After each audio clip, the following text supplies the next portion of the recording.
Welcome to the Build, Tell, Sell podcast, where we have behind-the-scenes conversations about the art of brand building, marketing, and sales strategies with creative industry insiders. I'm your host, Pel, of PELNYC. Dejha Carrington is the Vice President of External Relations and Communication for the Young Arts Foundation in Miami, Florida. They identify some of the most accomplished young artists in the country and support them throughout their career. She is also a founder of Commissioner, whose goal is to help local art collectors buy from artists working in their communities. Ms. Carrington is literally changing the landscape in which art is viewed and consumed. She has also given me some personal gems all the way from the first time that I met her at her Fade to Black show in Art Basel Miami, where she allowed me to do an interactive installation. Her advice and tutelage are priceless. This is a conversation for creatives that want to manifest their artistic greatness. Dejha, thank you very much for taking this interview. I really do appreciate it. Thank you for having me. What is your current position and where are you at? So currently I'm Vice President of External Relations and Communications at National Young Arts Foundation. It's an organization based in Miami that identifies the most accomplished young artists throughout the country and then supports them throughout their careers. I also just launched a company called Commissioner, and our goal is to help locals collect the work of artists working in their communities. Oh, that's great. So you're like building and helping to actually usher their stuff to collectors and I guess educate collectors as well as what they probably should be looking towards and helping to develop that whole ecosystem. Exactly. That's actually great. What actually prompted you to get into the art world? Like, what was your first entry point? So my first entry point, I think, dates back to when I was a little girl growing up in Montreal. My dad is from Barbados and was very intent on giving me what he didn't have, which was a quiet space where I could focus and I can do my work. So he built me a drafts table in a closet in our apartment. And I had my bookshelves, my pencils, my Legos, essentially everything I would need like in a cubicle. And at first we thought I might be an architect because I was like really into the Legos. But I started drawing, pencil drawing, doing a lot with markers. I remember at one point he let me completely revamp my room. Like I was also really into Vibe magazine and like Bobito Garcia's like cartoonish figures. So I had those all over my room, like essentially recreating characters that would keep me company. And my parents just gave me like free reign to do whatever I needed to do or wanted to do in the arts. So by the time I was like in elementary school, I was starting magazines, drawing the covers of these magazines, then throwing the parties, and then drawing flyers. And then in high school, I would do the same. Like I did the backdrop for like our talent show, and I became publicity rep on student council. So wherever like communications and social engagements and community and art meets, that was really what I love to do. And I've been doing that since. Yeah. Are you still doing art now? Because I didn't know you for doing art. No, not really, because, you know, I found I don't have as much patience as I used to, right? So I think one of the things that happens when you start businesses sometimes and you're in a certain place in your career is you lose that love of like the slowness, right? And maybe I didn't lose the love, but I definitely lost my patience with it. Like I don't necessarily feel like I always have the time or the quietude in my mind to spend hours on end just focusing like on a line.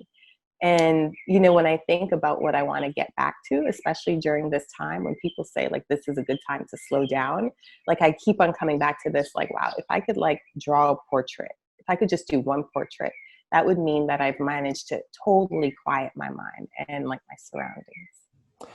Sounds like you need to do that portrait. How did you come to work with Alexander Wang on the Summer Surf installation? Wow, digging into crates. Yes, I did.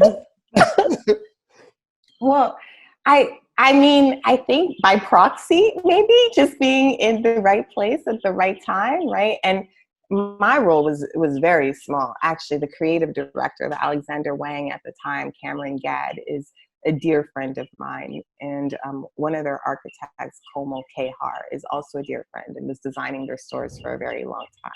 So being based here in Miami has its perks. You know, you do a little bit of scouting, you look at different locations, a little bit of prospecting. So what can I say? I was just a good company. So did the same kind of thing happen when you did Max Mara? So that is a little bit different because Max Mara was a gala sponsor for National Young Arts Foundation for a few years. And they actually helped underwrite one of the awards that we would give to our students, the Max Mara Young Arts Visionary Artist Award. And that award was really powerful because if you're 15 to 18 years old and you're identified as the most accomplished artist, not only do you have an opportunity to own the fact that you're an artist, that validation or that acknowledgement, like to be told and to be seen and to be spoken to as an artist, as a young person, is very, very important. But it's a signal to all of the doubters and the non-believers and the practical people in your lives. And of course, parents always really should want the best for their children. But being an artist is like, it's a very scary thing. And we're seeing it especially now, right? In terms of how artists are being impacted by the economy due to the pandemic, how challenging it is, right? If you're like a 1099 worker, or if you had supplemental income, not to have that revenue coming through. So parents and adults will sometimes overprotect their children or tell their kids that they can be an artist, but they also need to be a doctor or a lawyer or something else, right? So that I've been there. You've been there. You know exactly what I'm talking about. So that award was very much a way of saying, right, we as a brand, we as an institution, we as your friends and your peers in the field recognize that you can do anything. And really, I think, gave these young people the push and the platform they needed to really own their power. Yeah, that really changes the landscape of how a young artist is perceived. You know, whenever you have somebody big coming in and saying, I vouch for this person via this award or what have you, of course. But as far as like changing the landscape, how did you actually help to change the skyline of Miami? Well, because, you know, the skyline of Miami had a bad reputation for a very long time, right? You see it in films. It's always that opening shot of like lights and maybe a little bit of cocaine and bikinis and this and that, right? Like, I'm just saying, not that that's not true, but also, right, there's this whole other thing happening in Miami that has to do with people who actually live here, who have families here, and who are building a thriving arts and cultural scene. So there's this one building, the Intercontinental Hotel, which had a very Times Square kind of building. It had like essentially 364 square feet of LED lights. And the images that they would put on the sides of their buildings would be of like a dancing woman who, in my opinion, was dancing very suggestively, right? And was reinforcing this image of Miami as a place that you come for sex. Actually, I think it was the opening shot in Rashida Jones's film, right? About like sex trafficking. So, I mean, not saying that's what that is about, right? But it just, to me, didn't feel congruent with all of the different things that we are. So with that in mind, I was like, well, if we wanted to reshape Miami skyline and tell a different story, how could we use architecture to be a catalyst to do that? So thankfully, the Intercontinental loaned me their wall, loaned me their 364 square feet of LED lights. And I partnered with a composer, a dear friend, Kelly Noons, out of Montreal. And he composed a beautiful, beautiful piece that followed Newton's theory of color and sound. Along with the designer, we were able to create geometric and abstract shapes so that every time you'd see like red, it would correspond to a note, or blue. Yeah, so that was amazing. It was really fun and also really hard. Like, have you ever done a Kickstarter campaign or like a crowdfunding campaign? No, I looked into it and it seems like a daunting task I mean, I'm kind of introverted when it comes to that. So, you're putting yourself out there and hoping that these people are believe in you, and you got to give them little give me's and this, that, and the third to tell them like, hey, you're a part of this community. So I couldn't imagine that doing the video for it and all that stuff. So it was hard, like even harder than the project, like calling your friends and asking them for like money, right? yeah, Or being like, okay, today our goal is to get to $600. yeah. Every dollar counts. Like that completely took me out of my comfort zone. And the project itself was beautiful because I think for the opening, we were able to commission a live orchestra to play in synchrony with the wall so that Oh on wow. your phone, right? Like wherever you were, right? You could just be like looking at the wall and then also plugged into hearing the sound, the composition, and be in complete synesthesia. Like you're seeing the Oh, colors that's great. and you're hearing the composition. But to pull it off, it really forced me to speak to folks who I didn't necessarily have connections with and to forge new relationships. It forced me to like fundraise with foundations and crowdfunding and ask people for money in ways that I was like totally not used to doing.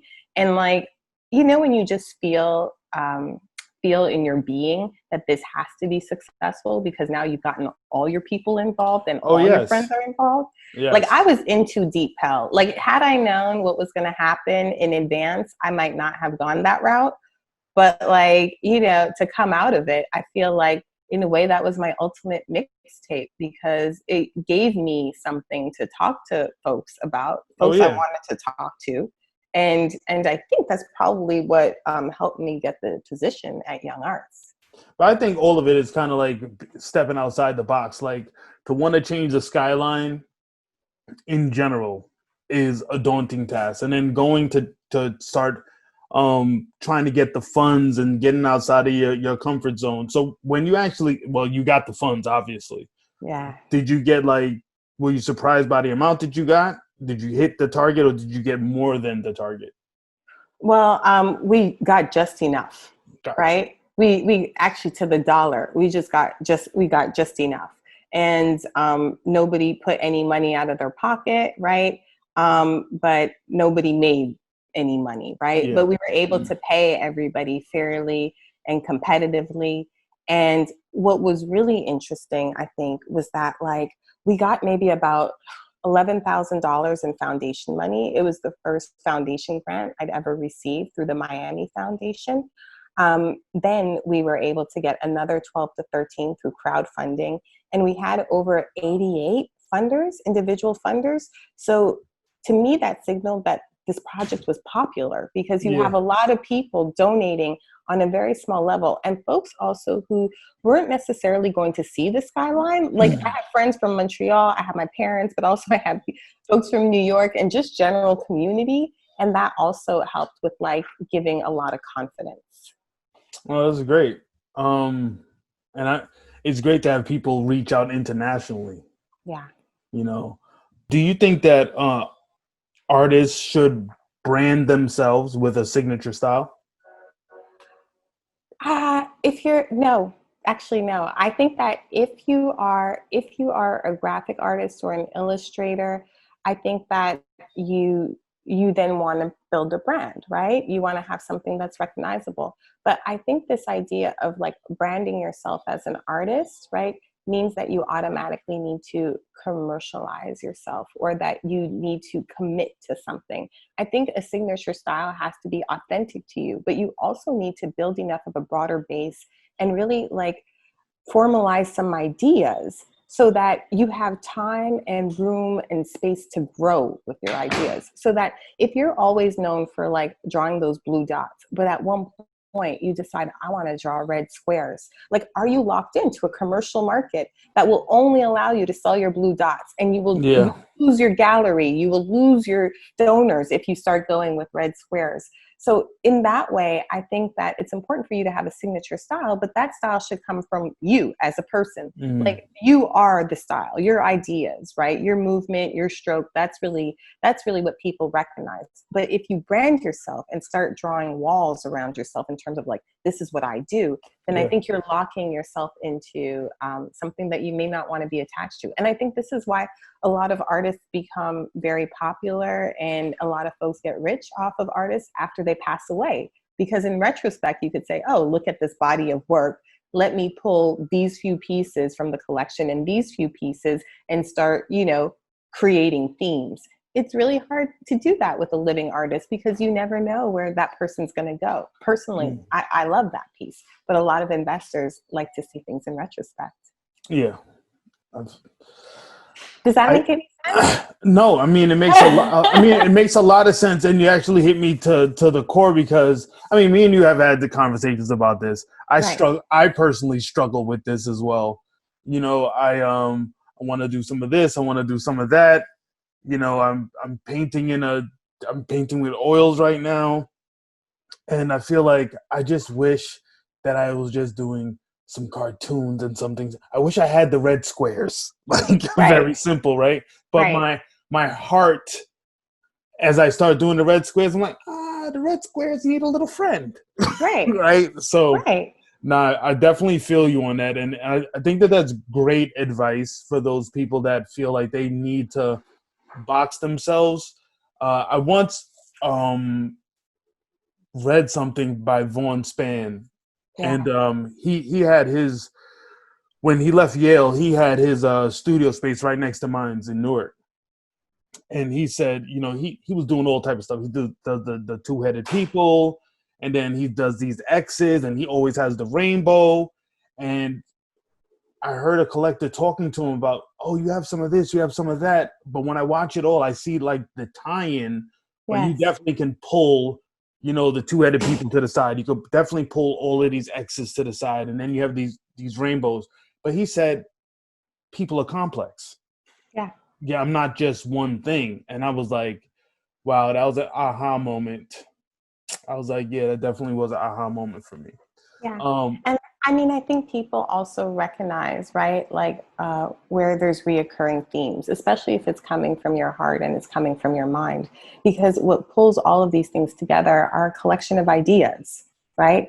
So with that in mind, right, if people see that like you're forcing yourself into something, to painting something, right, that you think they want or that they should expect, that never works. You can't ever wait. They'll tell. They'll tell. Yeah, it just doesn't ring as authentic, right? So that's why I think like boxing oneself in is not necessary, because you'll evolve in time as well. And so what, you're supposed to pretend you still have the same ideas as you did maybe 10 years ago?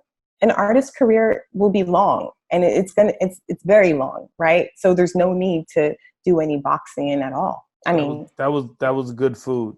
That was good food. How would you describe the personal brand of Dejha? Wow, that's a really good question. I probably should have been prepared, since, this is the name of the podcast.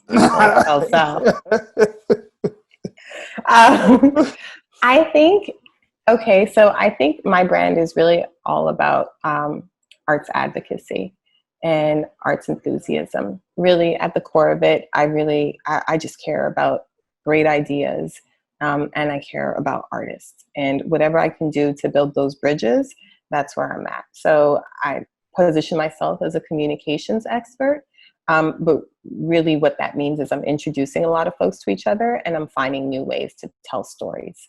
And so that's where I am. I'm at the intersection of art and storytelling.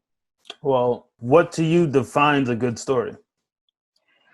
I think a good idea, first of all, right? I think something that's real, that's meaningful. I think also I'm particularly interested in artists of color and in liberation and in finding new ways to express new languages, to express history and to express contemporary circumstances.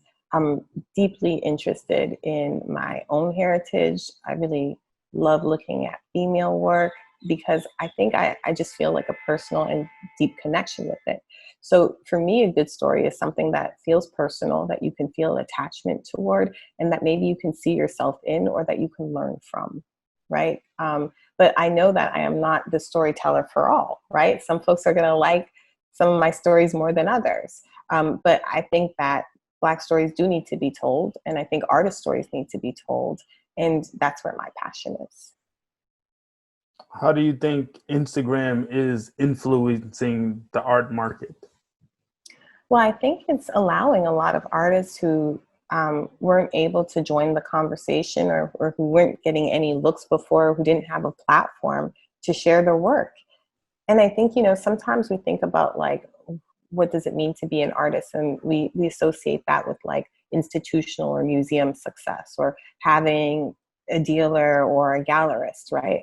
That actually has nothing to do with being an artist. If you're creating, right, if you're making things, you also deserve an opportunity to share that work. And so in many ways, I think Instagram has democratized the space. And some folks may just I want to be agree. very, and also I think Instagram is like the tool. It's really people who are sometimes the problem, and their behaviors and what they attach, right, to what it means to buy work in a gallery versus on IG. But I mean, at the end of it, right, even before an artist is in a museum, they're in a studio. Maybe they're in their mother's basement. Nothing is clean. But if you're a collector and you're interested in art, you should be able to go into that environment and pick that artist or see the work, right? Even without the clean white walls, and say, wow, I really believe in you, right? In the same way that you might in a museum. So I think IG is just like another space to be able to do that. Now it's up to people, viewers, to be able to leave behind their biases and see the work and see the person and inquire further if they're interested. Every collector, I think, has a different MO, but if you're really looking for talent, I don't know that you should use all of these different qualifiers, right? Because It's if it's you hard. do, It's hard not to yeah, to look at those things as a barometer for what you need to do. But I understand, as far as not using those qualifiers, because it gets in front of the work. that's right. And also, by the time those qualifiers have been met, you may be totally priced out of the market. Like you may not even be able to afford or to be able to make a meaningful impact. Like, think about a young a young Kerry James Marshall, right, who was born in the 50s in Alabama, right? Think about his very first works, what those might have looked like. Can you imagine being, a local at that time, being able to walk through his studio and being like, wow, I really love that print. Like, let me just buy that for like $20, $30 to keep you in a space where you can continue working and Yeah. experimenting and maybe paying your studio bills. So it's like, I think it's important to support folks when they're in that emerging space, because it allows them to continue, evolving as an artist. Very good point. What do you think? What do you wish that more artists would do to market themselves? I wish more artists would talk about the ideas behind their work. So I think that some artists sometimes feel like the image should speak for itself, and that's as much as they need to give us as the title. But I think, like, if the artists can dig deeper and share with us, right, why, not necessarily why they've chosen a color, but why the work is meaningful for them, what their own journey might be, and also just like be a little bit more personal with it. I think, I said earlier that I like to collect artists, not just artwork. I think people feel more attachment when they understand who the person is. And so I would encourage artists to share themselves. Yeah. That goes for you too, Pel. You still telling your story. Yeah, I'm not too good at that one. Well, what I was gonna say is, before you put the laser beam spotlight on me, is that a picture's worth 1,000 words, and I guess the artist needs to actually use those words and put them out. Let people know about that. But that's very true. I mean, for me, it's kind of hard to come from behind this like armor or curtain and let people delve into me personally and my thoughts, right? So it's Yeah. like, it's easier to put out some work that means something, but it has like hidden messages, and it's like, that's an inside joke to me. It's funny, Right. but people definitely need to know about that stuff. Yeah, and I mean, you can walk a thin line. You don't have to reveal everything, right? But I think sharing who you are is important. Oh And I yeah, think, like, I think that's just important for humanity, Yeah. It's just, you know, and I think people, when we talk about them seeing new language and learning new things through art, it's because the image sometimes is the only thing that can express ideas that we don't have the words for. But we need to trust the source. So it's Yeah. like, tell me who you are so that I can trust you. Well, even going back to Kerry James Marshall, right? He is like one of my favorite artists. Like I've listened to his lectures on YouTube.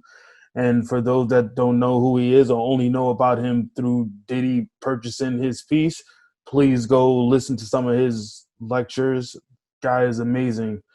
And but even looking at his work, and it's so personal, and he's like just over, it's personal, but he's still giving you a part of Americana that we all see, but Yes. we don't see black people in it. I think that Yes. that was amazing that he's willing to open up that conversation. As far as commerce is concerned with artists, I see that a lot of artists are now going towards selling merch. Yeah. Now, what do you think about that as being an entry point for some artists? Do you think that that actually hinders them as far as like how they're seen in the art world?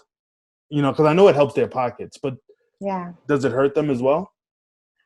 It depends what the artist's goal is. I think if they want to go a more institutional route, they're looking to get residencies and museum shows. And if they're on that track, then I think that could hurt them because of the way it's perceived by some curators, especially curators of the old guard. But Mhm. I think a lot of new directors and a lot of new museum folks are realizing that artists need to make money if they're going to have a chance at paying their bills to even get to that place, right? So I think you need to be mindful of who you work with and the decisions you're making. And I guess I would just not encourage anyone to be short-sighted. But also, if you need to pay your studio bill or buy your paints and merch is going to get you there, you got to do that. And then maybe you talk about why you did that, or you talk about why you chose to do that t-shirt or chose to do, you know, that pin, if that's what you wanted to do. I mean, at the end of the day, you're just supposed to be a person, right? Mhm. And I think artists have the power to redefine themselves all the time. I think that it's the rest of the world sometimes that needs to catch up. And artists have always been at the forefront of things. So, you know, I think going back to your question, right? Sometimes merch can hurt an artist in the view of certain galleries and certain museums, but also like, fuck them. Yeah. I wasn't Sorry. expecting that. Sorry.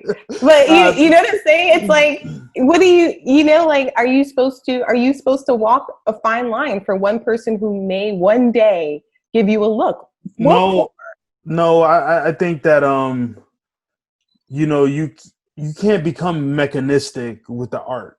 You can't become a robot to it, right? But there are these particular unwritten rules, and then sometimes they get in front of the work. They get in front of the ideas, even with doing merch or doing a pop-up or giving this different experience. I Yeah. think that probably sometimes you need to have a plan, but it needs to be your plan. It needs to be your plan. And also, you just should be really great at it, right? Like when I look at someone like Derek Adams, who's broken all the rules, right? He is prolific with his practice. He has done fashion. He has done merch. He has done sculpture. He does paintings. He does collage. Like this person knows no bounds. And he's really carved a path for himself that is incredibly powerful. But at what you see with Derek is that this is who he is.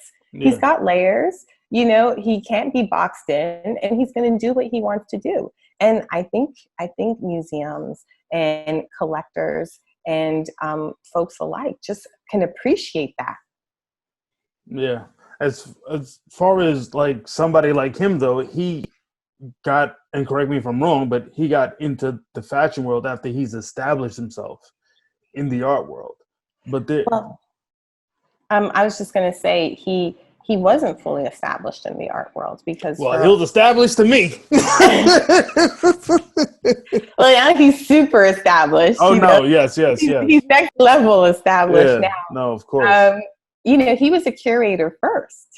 He Oh, I was a didn't know curator. that. Rush. Yes, he was organizing shows. Oh, I didn't know that. Yeah. So I think, you know, one thing that I've learned from Derek is that he says, keep on practicing and keep on making art no matter what. And if you got to do something because you got to do it, that's fine. But keep on making the work. I mean, I think that is in, well, before I even say this, he has an amazing mustache. Next thing is, you know, I had the pleasure of walking through JP Morgan and looking at a part of their art collection, which I was like, this place is like a museum. And I saw pieces that he had in there. And I was like, yo, this guy's everywhere, you know. And you're right, from fashion to this to that. I think that art is also bridging these gaps that we didn't have before. Like, you have young artists that are just able to do some real cool stuff, and it blends into streetwear. Yeah. It blends into fashion seamlessly, because I think that though, I mean, fashion is also artistic, and they're having these conversations that they were not having before. Yeah. You know, they're not as big. Well, next question. Can I say something else? Yeah. I think a lot of artists are also interdisciplinary and multidisciplinary. And I remember watching a talk with Glenn Ligon, famous visual artist, and Samora Pinder-Hughes, who back then was an up-and-coming composer, incredible pianist, jazz musician. And Glenn was asking Samora, how do you feel so comfortable dabbling in this kind of music, and then doing visual art, and then singing as a vocalist, and then calling your friends up from a completely different artistic discipline to collaborate with you, and you know, working with the dancer? Like, how are you so fluid?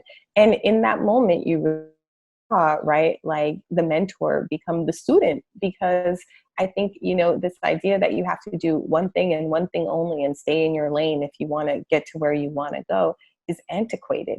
And I think that we're seeing more young and emerging artists taking risks because they know nothing is promised. It's not promised that you'll get a dealer or you'll be in a museum, but you have your own ideas. And that's the only thing you own. That's the only thing you have. Yeah. And pursue those. Yeah. I also think, you know, you're making noise, right? Yeah. You know, people turn towards the noise. They turn their heads towards, you know, the fire, the flames, the pillar, the plume of smoke in the air.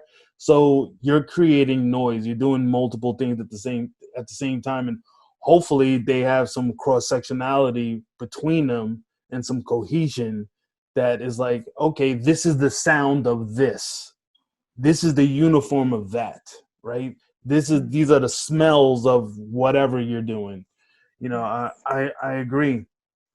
But you also have institution and you have being self-taught. Now, is that also opening up a little bit more, or is it really like, is it best for a young artist to go the academic route? I think it depends how much money you have in your bank account and also what you want in life, right? Mm-hmm. I think that there's a lot to be gained by going to the academic route. One of them is you get a lot of peer support, and you also get a lot of peer critique. And that could be really valuable because, you know, your peer network is who you'll grow older with and who you'll mature with, right? If things go as planned. And those will be your first supporters. You'll meet curators in school who will then put you in their shows, right? Because you're their friend. You'll develop a great relationship, hopefully, with your professors and your teachers, who may also be gallery directors and the ones who will put you onto your museum shows. So I think from that standpoint, the networking aspect of school is really awesome. And there are some incredible teachers and mentors also working in schools. And so there's a tremendous learning opportunity there. But, you know, school is very expensive. Yes. And it's also just not for everyone. And it's not to say that you can't be an avid learner and you can't develop your network outside of the school system. So I think you really need to know what you want. And also you have to be really mindful about not putting yourself in debt or in a debt that'll hamstring your ability to create work. Because at the end of the day, if you go to school and you spend about $100,000 on school and you've got all this debt, and then immediately thereafter, you've got to take a corporate job to pay that back, what is the point? Yes. Yeah. What is the point? Like, the goal should be to make work continuously and consistently for a very long time. So you need to choose the path that allows you to do that. Yeah, because that was like a used Lambo that you could have been driving all through Miami. For real. Can you just drop one jewel for that young artist out there? I know you have many. No, I mean, I think the one thing I would say is I echo Derek's words. Just make the work. Keep on making the work. Just make the work. And where can we find more about the National Young Arts Foundation? Go to the website at youngarts.org. And your business, the commission? Commissioner. It's commissioner.us. Okay. So go to commissioner.us and see what we're about. I'm hoping we'll expand Commissioner to many different cities around the country. And that way there can be hyper-local collectors supporting the artists in their communities from jump. And maybe that'll help more artists get their start. And maybe that'll help folks like you and me have early access to the next Carrie James Marshall. Listen, if you're a part of it, that's already going to happen. Because, I mean, you have given me a lot of knowledge and tutelage. Have I taken all of it? No. Some of it have been, But, I mean, you really lay down, you do the work. Like, seriously. Well, I think you do. You know, I was telling you how the importance about like telling stories. I mean, look at how you're multidisciplinary and cross-disciplinary, you know, just as a person, just in the way you think. I'm really grateful that you invited me to be part of this, but really, I'm also just like really excited for you because you're just an incredible artist. And I've seen you go from illustration to painting and to keep at it. And I think you build your network and you bring your friends close and then you celebrate the people around you. Really, I think that's gold. And most people appreciate it. Don't have the mind to do that. So I think you're She's trying to get all sentimental for a tearjerker at the end. But I mean, you know, it's like you bring all these folks, you know, onto your podcast, but who's interviewing you? I mean, your story is very powerful. And, you know, I think you too are a complex person. Pal. Thank you. Thank you. There are layers. Well, I mean, we all have multiple facets. So yeah. We all do. We are complex. But I really do appreciate this time. And the insight I've learned from this as well. Now I want to go buy me some art supplies. Good. All right. Good. Thank you very, very much. Thank you. All right. Thank you so much for tuning in. The show is available on video at PELNYC, IGTV, and YouTube, and audio in iTunes, Apple Podcasts, Google Play, and Spotify. Please subscribe to the show, and if you feel so inclined, leave us a 5-star rating, and please leave a comment for your thoughts on this episode's insights and ideas. And most importantly, please enjoy life nurturing your creativity.